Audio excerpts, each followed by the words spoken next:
We are at 12:02, so we're going to go ahead and get started. I'm just thrilled to see so many people interested in how 2023 went for the foundation and where we're sitting today, and what, more importantly, what we're excited about in 2024. So, welcome to our State of the Foundation address. I understand we had about 80 people register for the event, but I would also tell you that a recording will be available as well as the slides. So there's a lot of information that we're going to go through today. And I apologize, there's not a lot of entertainment value in what we're going to talk about today. So I hope that you all got your entertainment value from yesterday's Super Bowl, whether it was the game itself or the commercials that you were interested in. So we're going to go ahead and dive right in to what we're going to talk about today. Our strategic planning that we did in 2023. It's been 5 years since we had done a strategic plan. So our board and staff worked really hard at putting some new initiatives together that we're really excited to tell you about today. We're going to share some board member updates, grant making news, of course, talk about our scholarship programs, and even kind of tease up some changes that will be coming about in 2025. A development update, a financial update, as well as talking about our investment objectives. And then just briefly highlight some things that we're tracking in Washington that have great importance and significance to the work that we're doing here at the South Dakota Community Foundation. So again, thanks for joining us. And we're going to hold all questions until the end, and we will open things up for questions. And in the meantime, if there's something in particular that you want to ask, I'd encourage you to use the chat feature. And we've got staff on hand that will be monitoring the chat. And so they might even be able to answer your questions as we're walking through our State of the Foundation address today. So I mentioned our strategic plan. We have a building a stronger South Dakota is of course, our mission here at the South Dakota Community Foundation. There are 4 key areas that we're going to focus on in the next several years. Predominantly in this first year, we're going to be increasing our awareness and understanding, which is an ongoing effort of any nonprofit organization, of course, is to make sure people know about us and what we do. So that's really tied to our marketing efforts. And then we're going to also continue to grow our charitable assets for South Dakota. We do that by really connecting with and building relationships with our donors, our nonprofits, and our professional advisors. We want to continue to support South Dakota nonprofits and communities. Our grant making efforts, increasingly important to the work that we're doing here in South Dakota, is making sure that we can provide as many resources as we can to support nonprofits and charitable activities happening in our communities. And we're also going to talk about our scholarship opportunities that are part of that work that we're doing. And then our increased organizational excellence, making sure that we can provide the most efficient model to both our donors and our nonprofit partners. And we're also looking forward to connecting donors with the causes that they care about through some changes in our CRM platform and our grant making capacities. So very excited about what's happening here for us in 2024 and the years ahead. We had some transitions in our board this year. We said goodbye to 2 great board members, Deanna Lean from Rapid City and Keith Moore from Sioux Falls. Deanna and Keith served on our board for 9 years. We're very grateful for their service. Deanna was involved in our investment committee and our board development committee, and Keith was involved in our grant making committee as well as the executive committee. So very grateful for the service and their tenure here at the South Dakota Community Foundation. We also had a chance to welcome 3 new members: Carla Gatsky from Brookings, Cynthia Mickelson from Sioux Falls, and Greg Sands from Sioux Falls. So we're really looking forward to getting to work with these 3 new board members. And of course, they augment a board of 21 individuals from across the state that guide our mission and our vision. And we're very grateful for their ongoing service. Let's just dive right into our South Dakota Community Foundation grant making programs. The first grant making program I always want to start off with is our South Dakota Fund. Our South Dakota Fund is our original competitive grant making program. This program has been in existence since our inception 36 years ago. In 2023, we reviewed 104 applications through our South Dakota Fund. These applications are accepted throughout the year, so it's an ongoing program. There are no deadlines. We awarded 49 grants totaling nearly $700,000 from the South Dakota Fund. The range of those grants was anywhere from $2,000 to $50,000. Applications, as I mentioned, are accepted throughout the year. You'll find all this information on our website as well. The areas that we make those grant awards in are economic development, financial literacy, health, human services, education, and cultural programs. Our nonprofit savings account program is also part of our competitive grant making programs here at the Community Foundation. We're really focused on providing an opportunity for nonprofits to build their own endowment. And we do that by offering these challenge grants. We will talk more about those recently successful in their challenge grants, as well as those who are embarking on current challenges a little bit later in this presentation. But the way our challenge grants are structured is nonprofits who are successful in making an application for this program can receive $1 for every $4 raised, up to $20,000. Continuing on with our grant making programs, we talk about the Big Idea Grant Program, and this is a partnership with the Bush Foundation. It's a community-based problem-solving grants. And many of you who have applied for grants in the past were familiar with our Community Innovation Grant partnership with the Bush Foundation. Well, we started this relationship in the new Beyond Idea Grant partnership last year. And so 2023 was the second year that we had the opportunity to award these grants. It's part of a 6-year commitment here in South Dakota through the BIG grant program. In 2023, we reviewed 170 applications. Requests totaled nearly $13 million, and we awarded 14 grants totaling nearly $1.2 million. So we have an opportunity to award $1.2 million a year, and you can see through the significant interest in this program exactly just how competitive this grant making program is. So we're very excited for the 14 that did receive the grants, but we also recognize that there are very many programs that did not receive grant funding, but are doing great work across South Dakota. And we do encourage you to continue to look at the BIG program, as well as our other programs, and encourage you to make an application again. In 2024, we're going to have one round of the BIG grants. So in 2023, we had 2 rounds. We're going to move to one round in 2024. That opening will be coming up here soon, March 1st through March 29th.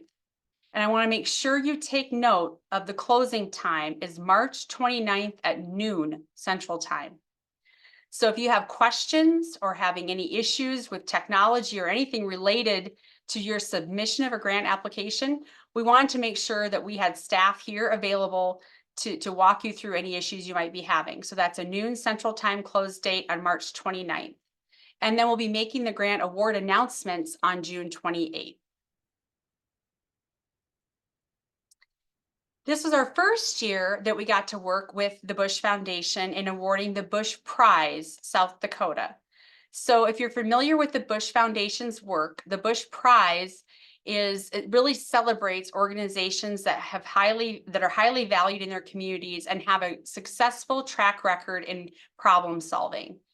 And this grant amount total is up to 25% of the organizational's expenses, capped at $500,000. We received 48 applications in 2023. The winners of the 2023 Bush Prize were Black Hills Special Services, who received $500,000. And through some additional funding provided by the Bush Foundation, we were able to make a second award to Lost and Found for $185,000. I also want to lift up the other 2 finalists, Dakota Resources and Lifescape, who each received $10,000 as being named a finalist of the Bush Prize program. So looking ahead this year, applications for the Bush Prize will be accepted April 1st through May 31st. And a hard close, again, I want to point this out, May 31st at noon. The finalist selection will happen in July. And after that final selection happens, there's a process that each of the finalists go through, and then an award announcement is made in October. And that announcement is made in conjunction with our other intermediary partners who are making Bush Prize awards in North Dakota and Minnesota as well. So really excited about this partnership and the expansion of our partnership with the Bush Foundation and their investment in South Dakota nonprofits. I mentioned earlier our scholarship program. I want to make sure everyone understands the differences in the various programs that we're administering for scholarships, because I know there are people on this participating in our State of the Foundation today. They're really interested in how to connect people that they know, students that they know, with some of these scholarship opportunities. So the South Dakota Community Foundation manages 330 individual scholarship funds. That particular program awards over $1 million and awarded $1 million in 2023. The criteria and the selection committees really vary. Those are established by the donors or the organizations who are establishing those scholarship funds. Of those 330 scholarship funds, many of them benefit particular high schools or particular regions, but there are 8 that are statewide scholarships. I want to point out a resource for all individuals who are looking for scholarship opportunities. It's called ourdakotadreams.com. This is maintained by the South Dakota Board of Regents. It has our 8 statewide scholarships on it, as well as other scholarships that are available to students across South Dakota. We also work with a group called South Dakota Education Access Foundation. That advisory board supports needs-based scholarships and other educational programs in South Dakota, and they award nearly $3 million a year.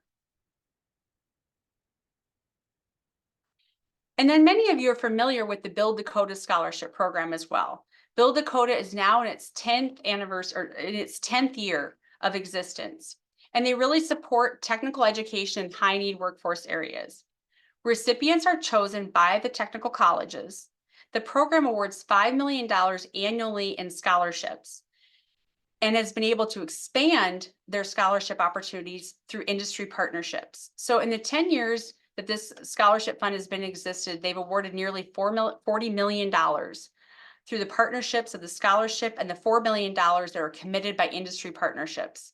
We've also seen a growth in the number of scholarships from 300 when we first started awarding these scholarships in 2014 to now over 550 awards named in 2024.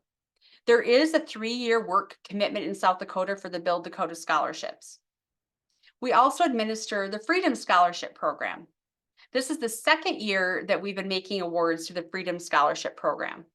This is a needs-based scholarship for public and private schools in South Dakota. The universities that receive the funding choose the recipients based on applicants to their universities that fit the criteria and have identified as needs-based students.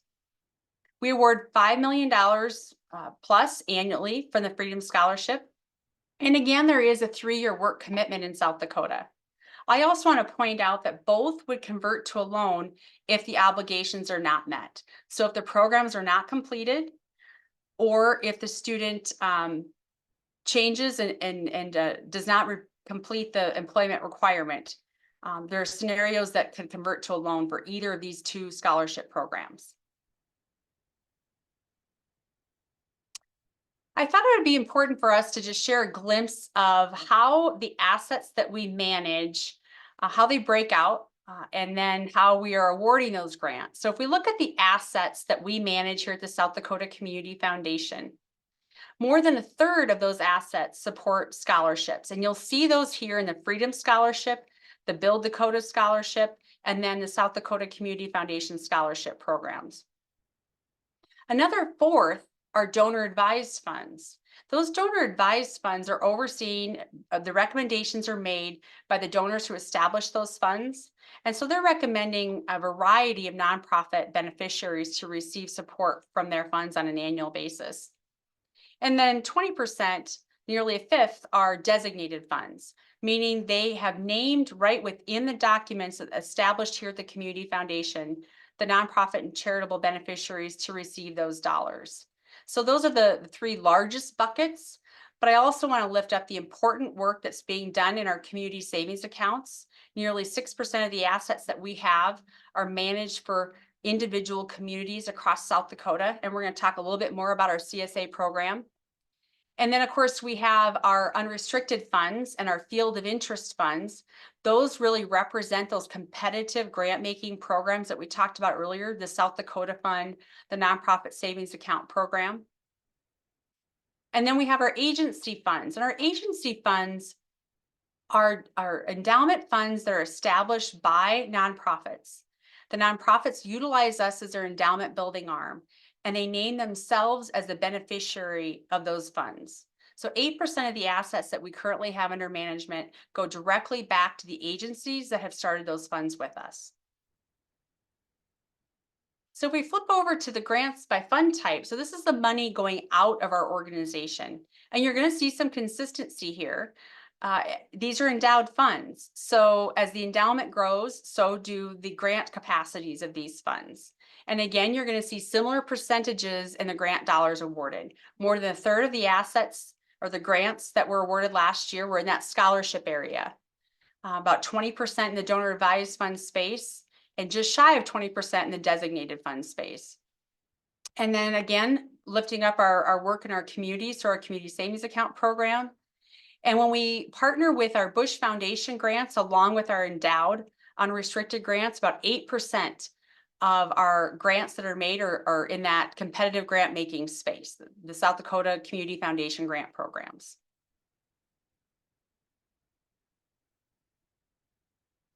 So let's take a look at our development snapshot for 2023. Currently, we manage 1,232 individual funds.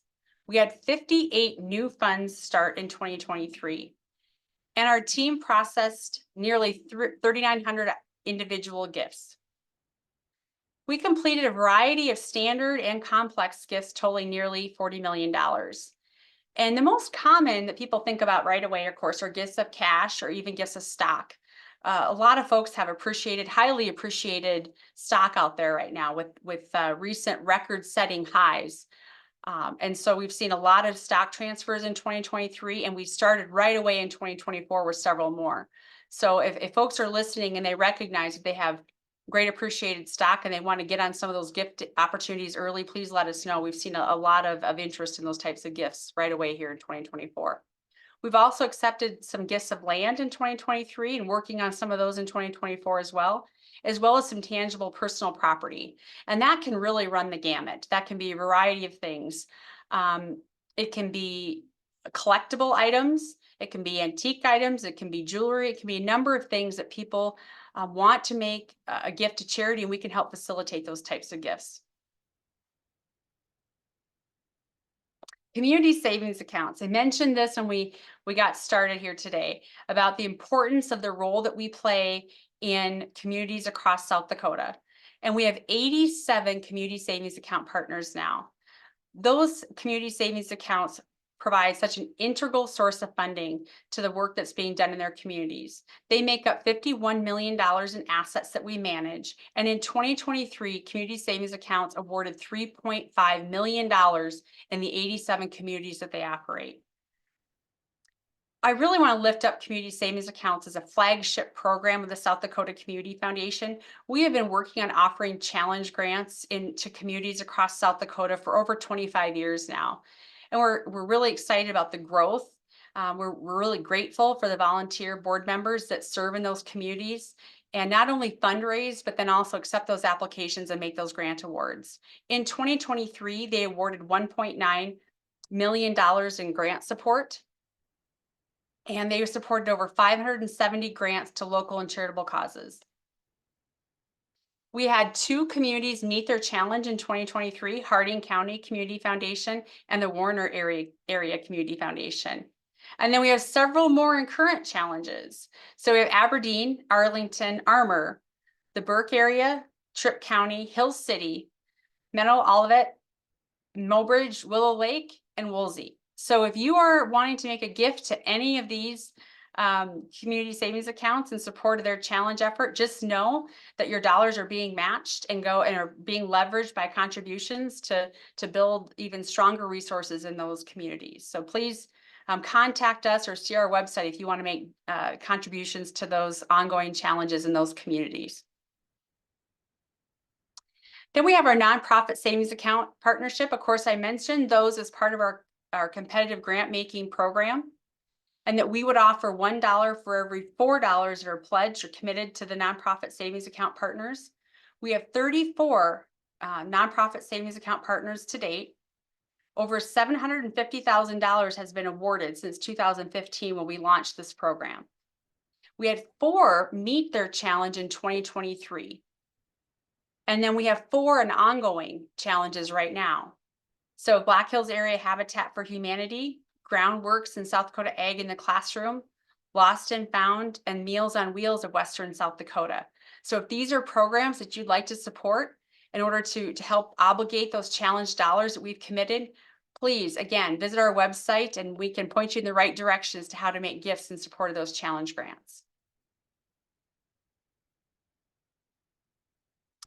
Just a glimpse in our financial information for 2023. You can see that contributions for 2023 totaled just right near that $40 million mark. I think what I really want to point out is how the level of contributions have increased. If you look back just 5 years ago, over double the amount of dollars, new dollars coming into the Community Foundation for the funds that we manage in just that 5-year period. Similarly, if we look at grants, then we awarded just over $30 million in grants in 2023. And if you compare that to just 5 years ago, we were awarding about $15 million. So of course, as our endowment grows, our capacity to make those grant award grows. And we're very grateful for the partnerships that we developed in the meantime that help and keep investing in South Dakota nonprofits continually across South Dakota. They're building a great legacy and we're just excited to be a part of it.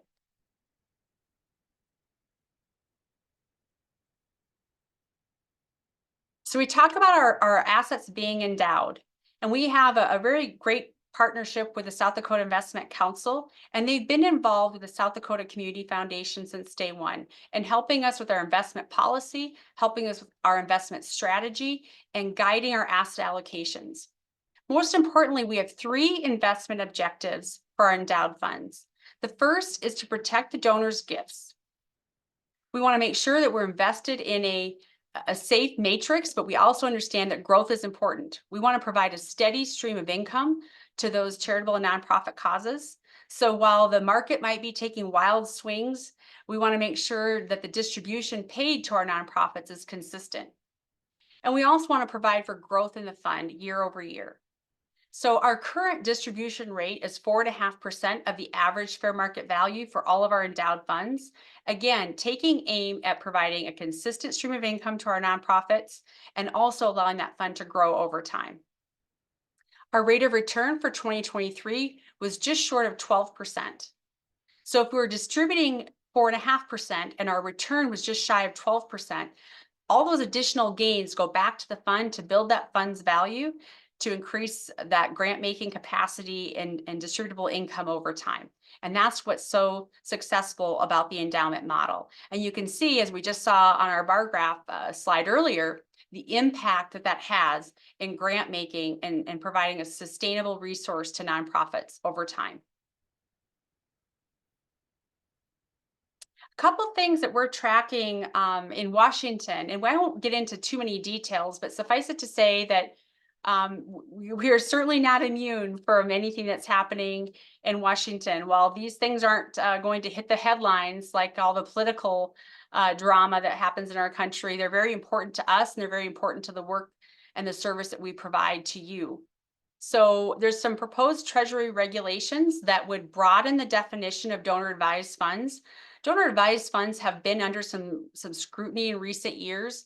And in this capacity, they would talk about expanding not only the definition of donor advised funds, but also who they consider to be advisors.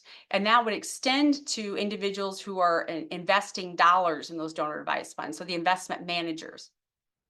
It would also impose restrictions and penalties, potentially even libelous situations for community foundation staff and advisors if any distributions from donor advised funds go to any prohibited or restricted area of support. And you can understand why that would be concerning to us, because we're just be mindful, of course, of all the dollars coming out of the South Dakota Community Foundation or to support charitable and nonprofit causes. And then, of course, we are submitting a response. We've been tracking this for some time. We are submitting a response in opposition to various aspects of the regulations. And again, the space around donor advised funds has been under scrutiny for some time. The large expansion in donor advised funds for the commercial aspect of donor advised funds. So your Fidelities, your charitable, your Schwabs, all of those who have got into that space has really drawn some recent attention to how donor advised funds are administered. So we're staying on top of things, and we'll be sure and keep all of our donor advised fund partners apprised of any changes that we may be experiencing. And then there's some additional changes or explanations on the Secure Act of 2.0. This was passed without any explanation originally, and now they're kind of going back and saying, okay, here's our interpretation on some of these points. So the thing I want to point out is we've had many of our donors who have used the qualified charitable distribution from their IRA.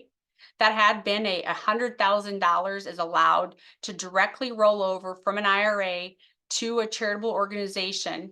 It meets those required minimum distribution thresholds. Well, they're indexing that in 2024. So that amount will go from 100,000 to 105,000. So if that's something you've been using, you want to make sure you're aware of that increase in 2024. And then likewise, there is a one-time IRA rollover opportunity to a life income type product. So a charitable remainder trust, that is a $50,000 opportunity for donors to make a rollover from their IRA to that life income producing asset or instrument that is being indexed as well. So it goes to 53,000. So something to keep in mind when you talk to your charitable beneficiaries, certainly, and we'd be happy to visit with you about this, but also the trustees of your IRA and other qualified charitable assets or retirement assets. Again, we'll continue to monitor additional legislation and Treasury regulations that may impact the foundation, our donors, and that's a key importance to us.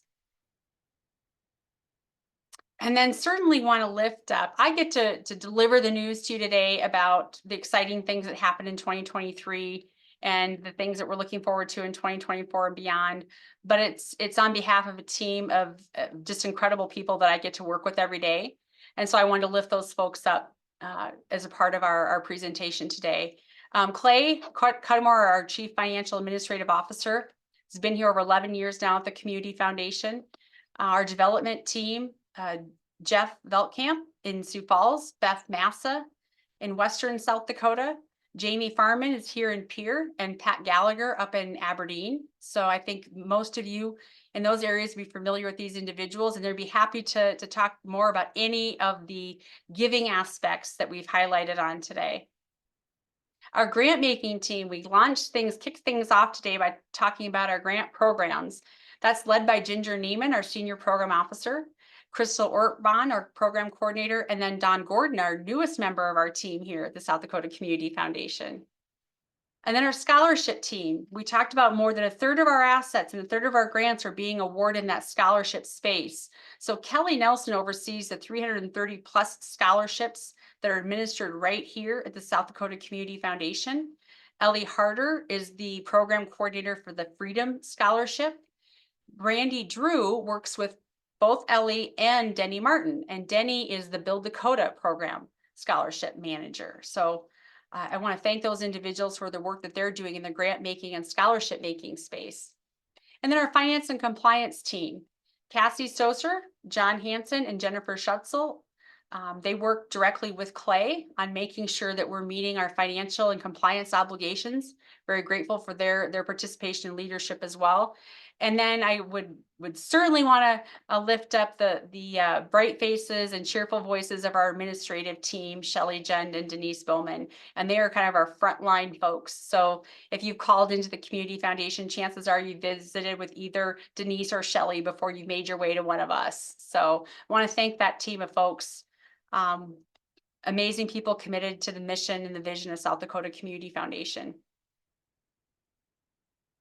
That is it for the slides I wanted to go over today.